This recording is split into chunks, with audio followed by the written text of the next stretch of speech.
everyone, we're going to continue on page 616 for module 10.2, and we're going to take a look at what if scenarios. We're going to look at the scenario manager, and we're going to continue right where we picked off. Okay, so if you remember when we left off last time, we had two options. One, which is on the left, is using one value to create our scenario, and that is where we have the 2,000, 4,000, 6,000, etc. here on the side. And on the other side, we use two variables, so we looked at number of units compared to price, right? But what happens if we want to have a whole bunch of other things that we could have here on the side, right?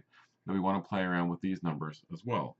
Things like units produced and sold, average price per unit, salaries and benefits, shipping and distribution, stocking and storage, miscellaneous, etc. Okay, so if you take a look at the table in figure 10-20, we have a problem because we want to manage all these different things, but so far we can only count for two variables at a time. Okay, so basically what we can do in order to fix this is use Scenario Manager, which is going to let us create a whole bunch of different scenarios using the two variables, and we'll look at different options. So let's take a look at what we're supposed to do now. Irina wants to explore the ways to increase profitability of the tool line of power mowers. She has developed 4 scenarios. So our 4 scenarios are the status quo. Everything stays the same. Expanded operations, we make more of them. Reduced operations, we make less mowers. And spring sale. Spring sale decreases prices by $25, resulting in an increase in sales and slightly more expenditures for shipping and distribution. So the problem is, if you see at the bottom of page 618, that we can't generate the report using the data table because we need 6 input cells, right? 6 for the different things that we want to look at, which are units produced and sold, average price per unit, salaries and benefits, shipping and distribution, stocking and storage, and miscellaneous. All those things will change as we look through our different scenarios, right? The scenario manager can also be used to create reports, so we'll do that as well. So before using the scenario manager, we have to define names for all the input cells and result cells you intend to use what-if analysis. And later you'll see in this tutorial, the names will appear in the reports generated. Okay, so this will help us understand what are the inputs that we're talking about. Okay, so we're going to do the box to define the names at the bottom of page 618 and the top of 619. And a bunch of people got this right in previous exercises. A bunch of people got it wrong, so I'll go through it step by step. Okay, so first it says grab cells A6 to B7. So that's A6 to B7, so that's those guys right there. Next we'll do A19 to B22. And then third, we'll do A26 to B28. And I can select these multiple areas because I press Control in between. Okay, so now we'll go up to where it says Formulas, and we'll go to Create from Selection, and our names are going to be on the left. So I'm sure many of you know this, but for those of you who don't, we're trying to name these cells, the cells with the numbers, with the names from the right-hand side. So these aren't going to get custom names in the name box, but these guys will. So instead of typing in units produced and sold, we could just type in units produced and sold in a formula, and it will automatically put in the 12,000. So we're going to press left, we'll press OK, and then we'll go back here. Right? You'll notice these jump, by the way, just because they're recalculating when we do things, but nothing actually changes. Okay, so now you'll see up here we have units produced and sold, and if we go to Name Manager, we'll have all of our different names that refer to these values in these areas. Basically, we copied from here to there, as you've done previously. Okay, so next we're going to take a look at a scenario. Okay, so our first scenario, if you look at figure 10-20 on page 618, is the status quo, which means keep it as it is right now. That's what we already have. Okay, so let's go to the Data tab up here at the top. And we're going to go to What If Analysis. And we're going to click on where it says Scenario Manager. So that's the top link over here. Okay, so far we have no scenarios. We're going to press Add. And then we're going to type in status quo.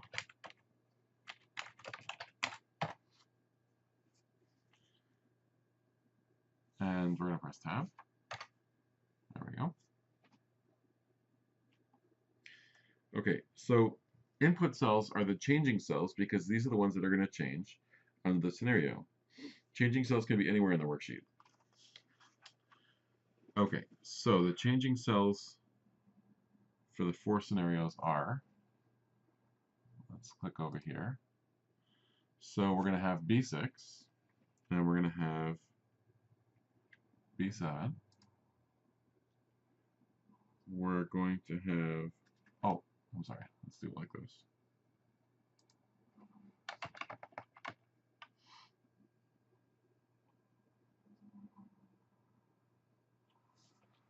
So we'll do B6 to B7. There we go. And then we'll do B19 to B22. There we go. And we'll hit OK. Hit enter. Okay. So now in this edit scenarios dialog box, we have the scenario name on top. We have the input cells. So we have B6 to B7, and then B19 to B22. So that's good. Then we have a description of the scenario. So we could put in what they have in the book, which is no change to values. So basically they all stay the same. And then we have prevent changes checked and select the hide scenario in a particular worksheet.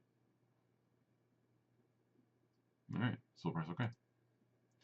Okay, the next box that comes up is our scenarios value dialog box. We can enter the values for each changing cell in the scenario, but since status quo already has the values, we're not going to do anything. Right? So we have our names as we defined them in the last step before, remember when we copied them over, and then here we have the values that we put in. So we're good. We're going to press OK. Now remember that in status quo we're not going to change anything, but if you go back to 1020, we would change for expanded or reduced or spring sale. There's different numbers of units, there are different unit costs, etc. So this basically lets us update a whole bunch of those simultaneously. So I'll press OK. And then we have our first scenario saved. Okay. Now let's add the remaining scenarios, and that's in the box on 621. And in the effort to make the video slightly shorter, you could figure out how to do it yourself. Just follow the steps exactly. And I'll do it, and we'll be back here in a minute. Okay, so I'm almost finished adding mine. I just wanted to make one quick note that's important to know because I got this wrong the first time. Whoops, I don't know what happened there. Let's go back to, here we go. Okay, so now I'm just working on my last one, which is the spring sale. And it's going to ask me for my values. I just wanted to add that you could scroll down and get to the miscellaneous one. Okay, I don't know if that's obvious when you see it at the beginning. Okay, but for the spring sale, we're going to put in 16,000 units, and this is basically running from the table. For units sold, we're going to have 310. For average price per unit, we're going to put in 775,000 for sale, salaries and benefits. Then we're going to put in 100,000 shipping and distribution, 85,000 for stock and storage. Okay, so that's going to stay the same. And finally 65,000 for miscellaneous. Okay, so we're good there. Okay, so now I have my 4 options. I have status quo, what's happening right now, expanded operations, reduced operations, and spring sale. And we're all good. So I could click on status quo and press show, and it will show me what the numbers are like now. I could press extended operations, press show, and it will update the numbers based on those different assumptions. Okay, so you'll notice that the numbers in the tables will be changing. Reduced operations and spring sale. Okay, so based on that baseline of the spring sale, which is essentially is changing all of these values, it's going to redo the tables. Okay, so let's take a look at status quo. Status quo, I have to make a profit, I have to sell 10,000 units, right? Here I see that I have to sell 10,000 units starting at $350, right? Basically, you know, depending on how I want to organize it. And let's look at reduced operations.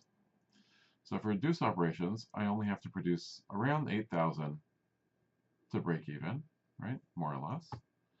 And on the other hand, here, like if I did 12,000, let's say, at 300, that would be 55,000. So I could look over here and figure out what's the best price amount for my reduced operations. And here with the spring sale, even though we're taking $25 off each unit, we now have to make 14,000 to break even, right? And in terms of our net income at 14,000 at 300, we're only making 25,000, right? So that might not be the greatest. Maybe we want to price it slightly higher, and the profits go up considerably. So there's those different considerations. Okay, so we'll keep on going. We're at the bottom of page 622. So we'll press expanded operations and we'll hit close. Okay, so the numbers are now stuck on the close option.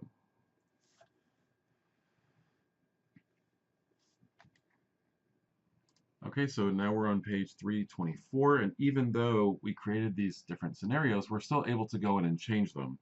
So let's take a look at what it says here. The spring sale scenario results in the highest net income, but it relies on the company selling 16,000 mowers at $310 a piece for a net income of $335,000. Irina is unsure whether the company can meet that sales goal at that sales price. So we're going to modify the spring sale scenario, reducing the total sales to 15,000 and see how that impacts profitability. So to do that, we're going to go back to what if analysis, and we're going to go to scenario manager. We're going to click on spring sale and then press edit. Okay, and then we're going to go back to OK to edit the values. And then here we'll change 16,000 to 15,000. And then we'll hit OK. We'll press show. Numbers will update to that. And now the income worksheet reflects the revised scenario, which is that net income goes from $335,000 to $250,000. And that will be down here at the bottom.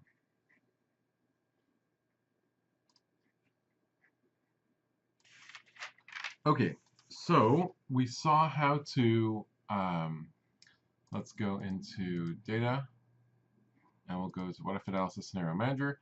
We could actually change each of these by pressing show and then go back and forth. But how do we create a table like the one that we had before on page, let me flip back there for a second, on page 618 in figure 10-20, right? So basically we want to see all the different options together with all the variables that we're changing simultaneously.